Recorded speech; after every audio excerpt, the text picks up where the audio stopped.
那天家里来客人，老妈说缺一个菜，临时做了一个黑暗料理，没想到那么受欢迎。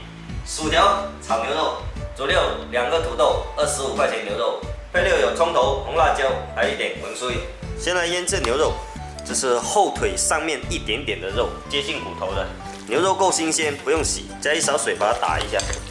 越离过年，这牛肉越贵，65一斤。现在开始调味，朝上腌牛肉，灵魂配料沙茶酱1勺。喜欢吃辣可以加一点点蒜蓉辣椒酱，家里有个辣妹子。再来1勺蚝油，少许胡椒粉，这些酱料都带有咸味的，所以不要放盐。搅拌均匀后，生粉来一点，粉不要太多。最后来加一点食用油，因牛肉步骤对了，炒出来就非常的嫩，不会老不会柴，放一旁备用。洗干净的土豆把它削皮，土豆也给好2个，能给钢蛋，先把它切成一碟一碟的，不要太长。切好的土豆先来焯一下水，水开加一点盐，盐用多一点，重盐。再把土豆倒进去，煮1分钟后把它倒出来，冲一下凉水。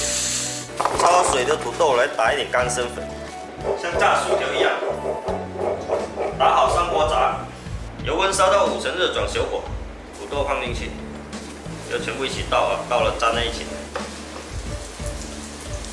全部下完，晃动一下锅，把火开大，炸到定型后再去推动它，以免粘在一起。土豆炸到推起来有点轻就熟了，捞起来复炸一下，油温稍高一点，复炸一下表面更酥脆。复炸30秒倒出来，重新加一点油，热锅凉油下牛肉。稍微炒到变色，把它倒出来备用。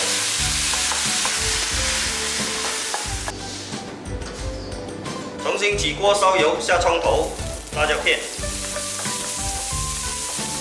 炒出香味后下牛肉、土豆，翻炒均匀，炒个10几秒，把香菜放进去，再炒一下就可以出锅啦。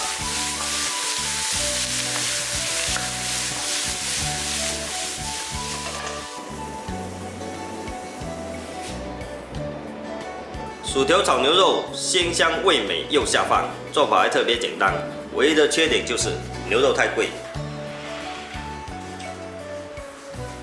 薯条炒牛肉，谁是谁知道？说主意。